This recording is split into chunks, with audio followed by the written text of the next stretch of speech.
welcome to episode 2. In this episode, now that you understand how a reclaimer works, we're going to kind of dive deeper into the materials of a reclaimer, like firstly the materials that they utilize in their everyday, the materials that they sell and the materials that they sort, the approach to materials and that they use to live in. What can architecture do to become involved in the system? And what can we learn from it? Yeah, what can we learn from it? Okay, cool. So the main lesson we get from their approach to materials is that they live a reclaimed life, and it's really impressive. And even though that it's due to necessity, the what they do is very beneficial to the environment and has minimal impact. So we talked a little bit about the carts. I just want to explain the carts that they use more. They're these black carts, and they have 4 caster wheels. They're 50 millimeters tall. They're 360 degree caster wheels, which sometimes can pose some issues. Especially in safety, like if you're going fast down a road, and I know when they're just on it by themselves, they can go down fast roads and whatever, but if they've got a load, you can't go fast at all because it can get out of control very quickly. So yeah, that wouldn't be an issue if they had like directional casters. Yeah. But then they also wouldn't be able to turn them as easy. Yeah. So obviously they've decided upon these casters. The plastic dollies are from the food industry, as we spoke about in episode 1. The handles are from ironing board legs. I have seen wider ones, I think are from some other purposes. I'm not sure. And I think the reason why they use these is because originally with the ones Pick It Up made, those metal boxes, those probably had an axle. Yeah. But so those original carts, while they're very rigid and robust, if something broke, they couldn't just repair it on the fly. Yeah. Those carts were probably really expensive, and metal's not cheap. And like the parts weren't easy to come by, whereas a small caster is easy to come by. They could probably fix it along their route in a day. Yeah, exactly. Not too expensive to replace. So these are all factors that we must acknowledge, because it's very big to them, you know. The fabric bags are also relatively cheap that they buy from buyback centers, and they use simple ropes to tie the fabric bags to the carts. Or do you know how strong those fabric bags are? Insanely strong. Like I'm not sure under heavy loads, but they fill. You see them. They fill it right to the brim. 1,700 millimeters. And then you can tie the ropes at the top to seal it off. I swear, I think I've seen something that says they're rated for a ton. Wouldn't be surprised. They look really strong. And also what you can see often is that they repair them. So sometimes they get holes, but then from they'll the sharp stitch metals them. and whatever. Yeah. Something that we admire in the materials that these reclaimers use is that everything's multi-purpose. So the cart is a multi-purpose item because they use it to pull items while something is on them. Yeah. They use it to ride them down hills when they're empty. I wonder if it could be an opportunity for them to ride down hills when they're full, if they had better infrastructure. Yeah, like Do you think better that brakes. would be possible, Ryan? The thing is, it is dangerous in Yeah, terms of that's true. having that weight. So they would have to brake whenever it goes too fast, and all that weight is also adding to a lot of the dangerous factor. Yeah, the momentum would be insane.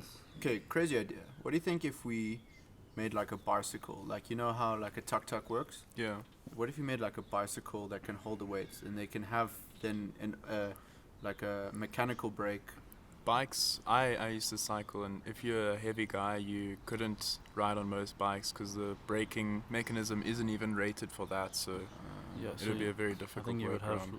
have to have quite a good braking system to carry all that weight downhill. Yeah. But it could help a lot, because going downhill would allow them to catch that momentum and let them go faster. I guess it's just complicated when you're working with something that needs to be a lightweight object but needs to be so strong. Exactly. Yeah. And maybe it'll be a solution that will be discovered in the future.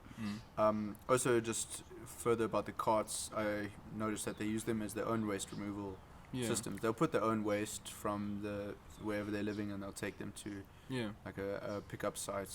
You also use it for like some valuable stuff. I know someone who gave away one of those gas braais, and the guy brought one of his carts to put the gas braai on, and he just took it all the way back to home. Yeah. So it's a very useful vehicle. Hard to get around, but when you're strong and you can use it, I think it is quite useful. I would just wish that they had safety gear like provided to them. Yeah, it would really help them, because like shoes, like we spoke about in the last episode. I'm saying like reflectors. Yeah, reflectors would be Reflectors, really yes. helpful. Yeah, that's a 'Cause really then, good idea. you know, especially the ones that are pulling them on the roads, will definitely help.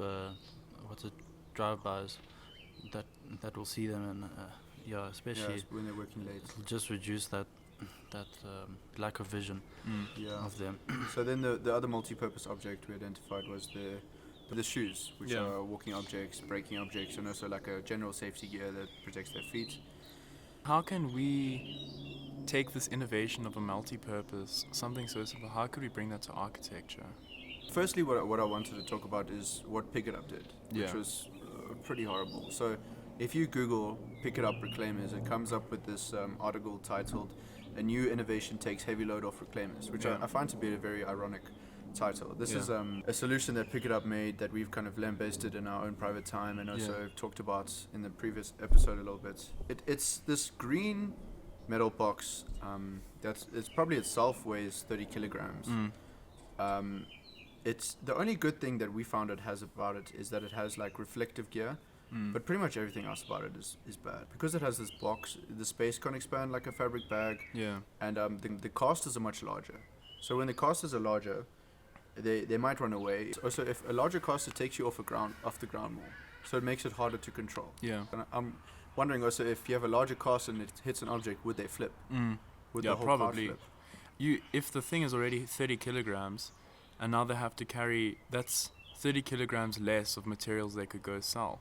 Yeah. So they're going to start losing money if they Yeah, use those. exactly. So they want, like, good on Pick It Up for trying, but Yeah, Pick It Up should have just analyzed what was good about their systems and tried to build on it. They described the existing systems as rickety, unreliable, dangerous. Yeah, and look at what they're using now. Are they using Pick It Ups or using their own?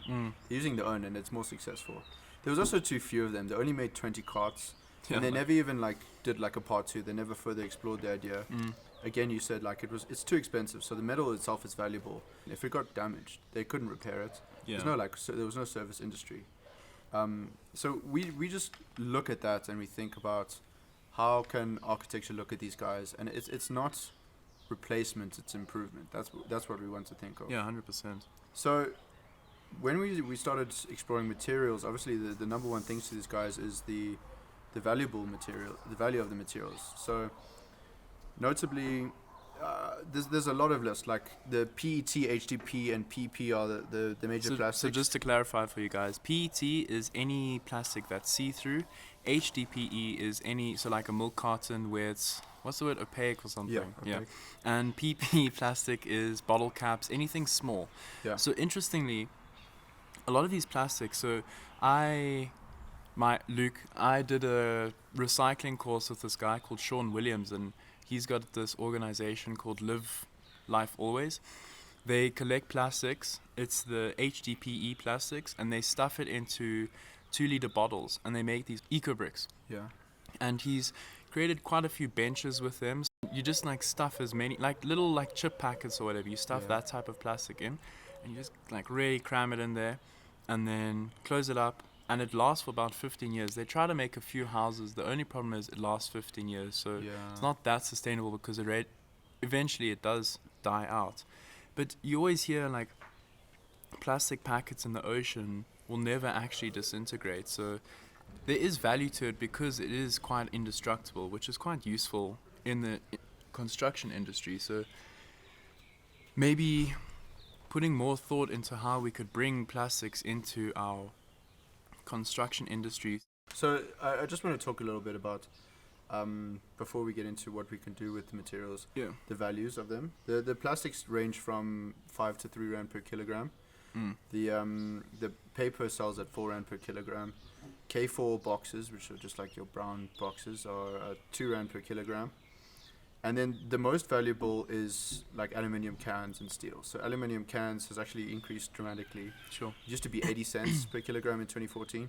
Now it's 14 rand a kilogram. And I think if we just quickly take a step back and think of that, if you're carrying that cart, how much space does 1 kilogram is basically like R4 a kilogram, let's say, for the So boxes. That takes up a lot of PET space within your little cart. 23 2-liter Coke bottles is 1 kilogram of PET. That's like nothing, and that's Yeah. a lot of space. Mm. So it becomes really difficult to try and sort all of those things into your cart. Compacting is a big part of this. Yeah, There's also an interesting problem yeah. with materials that lose value. There's a material called Tetra Pak, which is often used for like milk, which has aluminium on the inside, paper in the middle, Oh, and yeah. plastic on the outside. It's not valuable at all because it's too much labor to separate all those materials. You also get like things that are too small. So like your pill bottles. Yeah, that's what that Sean Williams guy taught me. He said a lot of the stuff, like, you know, those things that you put pills in, like a Yeah. pill wrapper, I guess you could say, they don't recycle that. Like, I always used to just throw that in the recycling thinking, oh, this is good. Yeah, he said a lot of the items that we really think, it has to be clean, it has to be in good shape. If you give half a 2-liter bottle, they're not going to recycle that. They just leave it because it's useless to them, because think they need to go to those plants and sell it.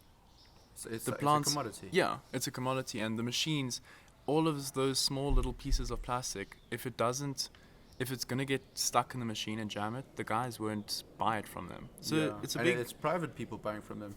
Something I heard that was an issue is it's not regulated. What these reclaimers do is obviously they want to go home in December. Yeah, And they'll save up a lot of material. So they'll collect a lot and they won't sell lots of them. They'll sell enough to survive. But then the problem is it's a trend amongst yeah, these reclaimers. And because the price of the materials isn't regulated, what ends up happening is they'll prepare to sell their PET at R5 a kilogram. yeah, And they'll collect, say, 200 kilograms of it, 400 kilograms. But then when they go to the place, it'll drop down to R3, R2 a kilogram. Because now it's suddenly lost its value. Because they're so many people are exploiting providing it. exploited people, which is so sad. Yeah, it's something that, again, based on our past discussion, it just really needs regulation. Yeah, so then Yeah, if we could what move about on like to architecture and plastic? Because I think this is one of our main focuses. We need to see how we can link architecture and these guys take their ideas and their innovation. And Yeah. Ryan, can you talk about I think architecture and something plastic? going forward, I think architecture firms and companies can look at the way, you know, these reclaimers recycle and the way in which they operate. You know, they go to one place, which is, you know, the pick it up, and the thing is, what we can use from them, we can use their materials and use it as a way of creating architecture. Yeah. And Like facades can be a really difficult thing to make sometimes, but we searched some really cool, interesting patterns with bottle caps. I mean, that facade would probably weigh like 50 grams, not 50 grams, maybe like 500 grams. You can make some really interesting patterns with that, and it will last a long time because it's plastic. yeah, and I think it will also, like, you know, help the reclaimers. I feel like, you know, having a relationship with architecture firms and reclaimers could help a lot. Yeah, so creating this, different sources of income for them, or, Yeah. or just increasing demand for their products. yeah, saw this one really beautiful project. It was called Project DWG and Loose.fm, and they made a pet pavilion, or PET pavilion, sorry, and it was using a combination of steel repurposed from the Ludwig Mies van der Rohe Farnsworth house and using PET as infill. Created this beautiful blue infill for the pavilion. Like, it had really beautiful light qualities, and maybe it suggests a future of recycling in architecture. So Yeah, that would be something I think is becoming more popular as a trend. But just directly thinking about these reclaimers, if you working either directly with them or directly with materials that they work with, creating demand for the materials, it would be a great boon to them. Like, if you're making what they're working for more valuable. yeah, like those artworks. I've seen a lot of guys take tin cans and then carve it into these really beautiful artworks. Like, how could we bring that into architecture? I think there's definitely a chance for that. Thank you so much for listening. Just to list our sources, we got stuff from Arc Daily, from recycled plastic waste to building material. Pick it up, new innovation takes heavy load off reclaimers. Omnexus, density of plastics, and And Michael Flanagan, Masters of 2014. thanks. I've been Benjamin. Myself, Ryan. and Luke Jasper. Thank you very much.